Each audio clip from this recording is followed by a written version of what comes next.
د سکنډۍ ټک ټک ورکوټه شیز مګڼه د سکنډۍ ټک ټک ورکوټه شیز مګڼه د ژوند په ونه د تبر ګزارونه ګورئ.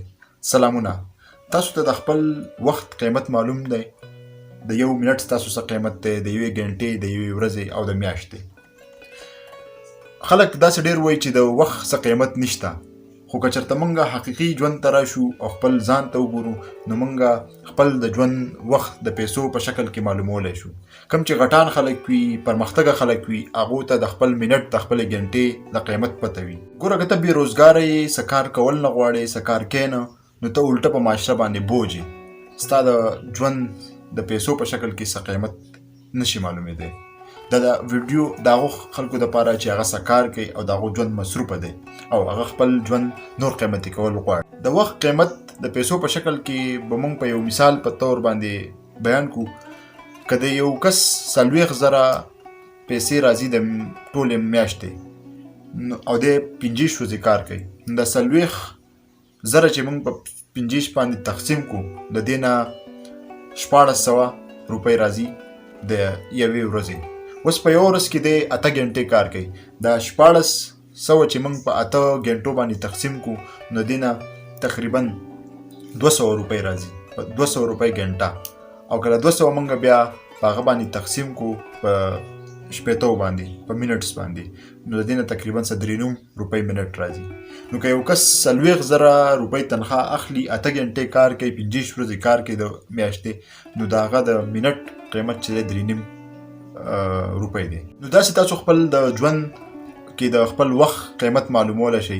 هغه ته د 50,000 نه، د 1 لاکو نه، د 2 لاکو نه او د 1 کروړ نه هم کولی شئ. داسې خلک دي چې د هغې د 1 منټ په لکاو کې هم قیمت دی، او داسې خلک دي چې د هغې ټول ژوند چې دی نو هغه هسې ضایع شي. اوس دا ولې ضروري ده؟ اوس ځکه ضروري ده چې موږ ته د وخت قیمت معلومي، چې موږ خپل وخت نور قیمتي کړو او نور یې سیوا کړو. که موږ ته چېرته دا معلومه نه وي چې زموږ د وخت قیمت څه دی، نو موږ خپل وخت نشو قیمتي کولی، نشو سیوا کولی. د دې مثال زه تاسو داسې در کوم چې زما سره یو ورکوټی شانتې کار دی. هغه کولی زه یې په خپله هم کولی شم او زه یو بل کس ته په دیاړۍ باندې هم ورکولی شم. خو تر څو پورې چې ما ته د خپل وخت قیمت پته نه وي، نو زه دا نشم فیصله کولی چې دا زه بل ته په دیاړۍ باندې ورکم، نو په هغې کې زما فایده ده، او که په خپله یې وکړم په هغې کې زما فایده ده. دا یوه فارموله ده. د ژوند د ورکوټې کار نه واخله د غټ نه غټه پورې په هر څه باندې تاسو دا لګولی شئ. لکه دا ویډیو ایډیټینګ شو، که په دې باندې زما 1 ګنټه لګي او زما د 1 ګنټې قیمت ما ته معلوم وي 200 روپۍ دی، نو زه یو بل چاته دا پیسې ورکولی شم 200، 1.5 چې دا ویډیو ما ته ایډیټ کړه. چې ما ته کله دا ایډیټ کړي، نو ما ته دا 1 ګنټه ما ته بچت شوه. زه دا وخت ځان له ورکولی شم، مطالعې له ورکولی شم، خپل فیملی ته ورکولی شم، بل څه کار ته ورکولی شم، او د ځان سره یې هم تېرولی شم. که چېرته ما ته د 1 ګنټې قیمت نه معلوم، نو زه به دا فیصله نشم کولی چې دا کار زه په خپله وکړم او که په بل چا باندې وکړم.